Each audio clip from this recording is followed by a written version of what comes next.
Igor et la princesse Chocolat. Il était une fois un roi, veuf de longue date, qui vivait seul avec sa fille. Ce roi ne manquait de rien, car il possédait un foulard magique. Lorsqu'on enroulait un objet dedans, l'objet devenait en or. Ainsi, le roi possédait de la vaisselle d'or, des habits d'or, des animaux d'or, de la nourriture d'or. Par une chaude nuit de lune noire, il vit en rêve une princesse à la peau brune et sucrée comme le chocolat, aux yeux profonds comme le jet le plus intense et aux cheveux doux comme de la mousse. Il en tomba immédiatement amoureux. Le lendemain matin, une panthère fluide comme le pétrole et brillante comme l'opale le plus dense déposa aux pieds du roi un cheveu couleur de colle, frisé et parfumé comme le bois de réglisse en été. Depuis ce jour, le roi ne pensait plus qu'à cette ténébreuse beauté. Dans son rêve, le roi avait vu un pays lumineux, scintillant de chaleur, une contrée sans brouillard ni tristesse, point de pigeons ternes et gris. Là-bas, les oiseaux, fiers et heureux, arboraient des couleurs chatoyantes, et leurs chants cristallins semblaient venus d'au-delà des cieux.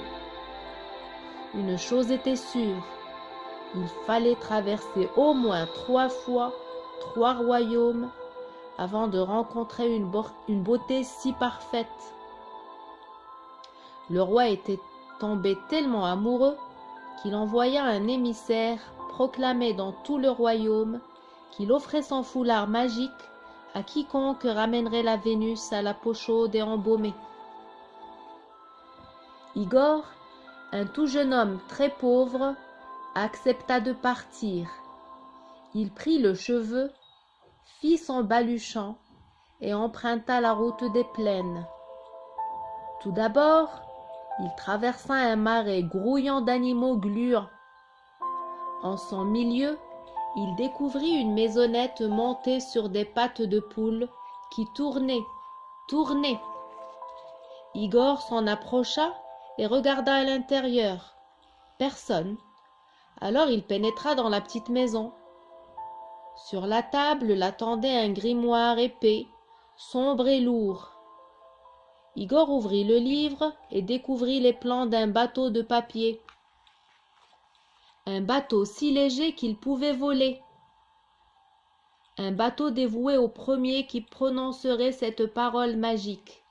Bateau de papier, fais-moi frissonner, déploie ton fauc éthéré et sois mon obligé. Facile à retenir, se dit Igor. Puis il fit le tour de la maisonnette et découvrit derrière le vrai, l'immense, le superbe et majestueux bateau de papier. Igor ne pouvait détacher ses yeux du navire. Soudain, il entendit derrière lui un énorme craquement et sentit une corde épaisse lui serrer les épaules. Une vieille femme, une jambe en os, un pied en argile et le museau violacé étaient en train de le saucissonner. C'était Baba Yaga, la terrible, la féroce, la monstrueuse Baba Yaga. « Je vais te couper en rondelles et te mettre dans ma soupe, » dit-elle en le salant copieusement. Puis elle sortit cueillir quelques champignons pour accompagner son dîner. Pendant ce temps, Igor, qui avait de jeunes et belles dents, se mit à ronger la corde. Enfin elle céda, et il se libéra. Il fila derrière la maison, monta dans le bateau magique et déclama solennellement.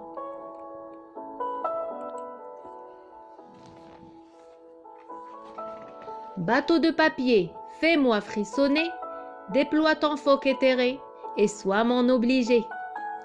et le bateau déploya ses voiles, frissonna et s'envola majestueusement dans un ciel rosé. Igor, qui avait aussi volé à Baba Yaga un samovar plein de thé bouillant, le lui versa sur la tête. Ensuite, il n'oublia pas de lui dire « Au revoir et merci !» Après de longs jours de navigation aérienne, Igor arriva dans un royaume lugubre, gouverné par le redoutable Kossiège, vieux sorcier à l'allure squelette. Kossiège, que l'on disait immortel, avait l'habitude d'enlever toutes les princesses qui lui plaisaient. Son manoir cachait les plus ravissantes beautés des environs.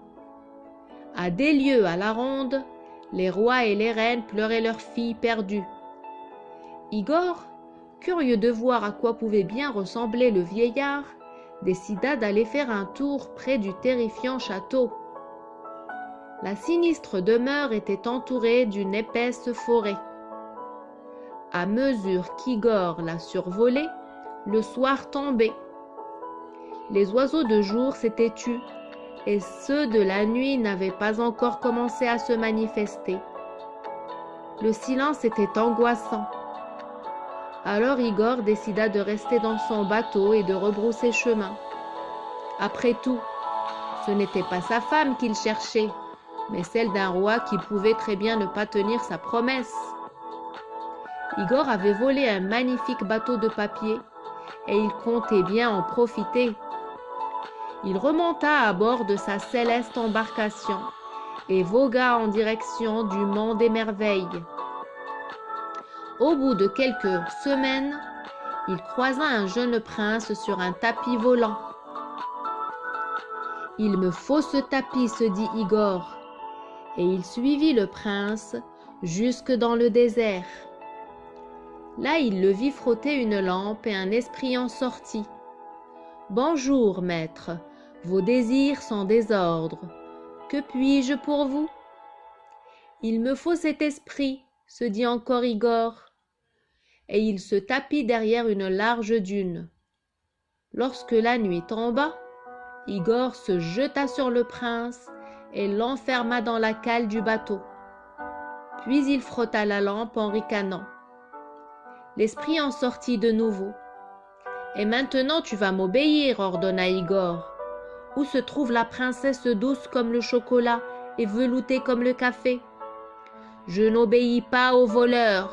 Je ne t'obéirai jamais, lança l'esprit courroucé en rentrant dans sa lampe. Puisque c'est ça, bon voyage, cria Igor en jetant la lampe le plus loin possible dans le désert. Contrarié, Igor remonta dans son bateau et se débarrassa du prince en le jetant par-dessus bord. Il navigua encore de longues journées avant d'arriver dans un royaume chaud et parfumé, l'Éthiopie. Devant lui s'étendait une large contrée faite de lave séchée. Igor s'arrêta devant une case isolée. Un vieux sage en sortit et lui demanda ce qu'il venait chercher. Igor lui parla du rêve du roi, du cheveu et de la récompense. « Tu as besoin d'aide, répondit le vieux sage, qui était un homme bon. « Tu vois ce Daboira ?»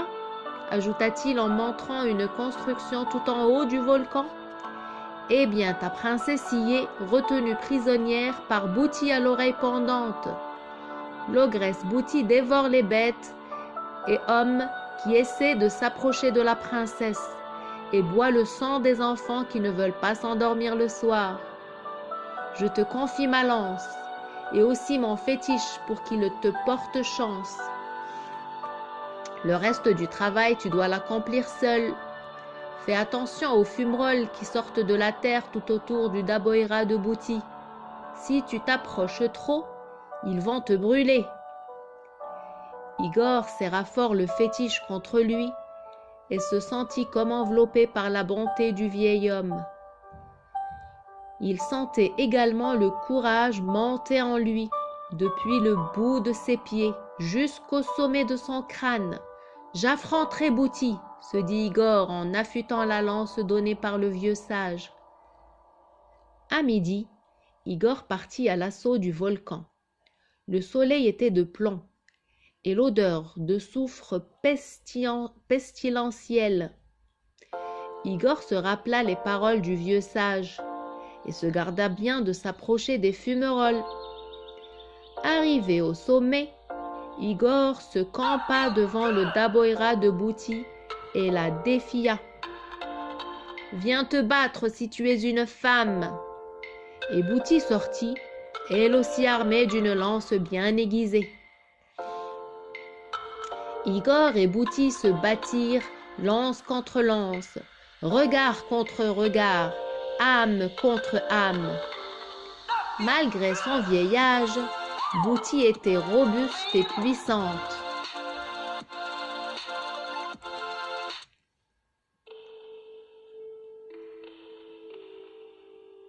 Igor se battait courageusement, pourtant, Bouti semblait prendre progressivement le dessus.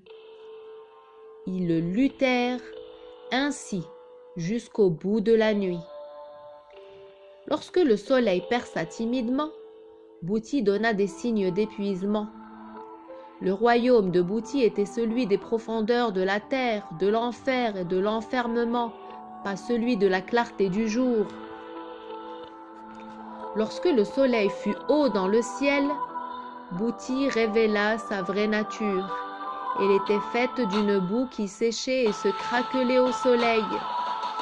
Alors Igor n'eut plus qu'à la frapper avec sa lance pour qu'elle éclate en morceaux. Bouti était vaincu. Igor délivra la princesse, une jeune fille absolument délicieuse.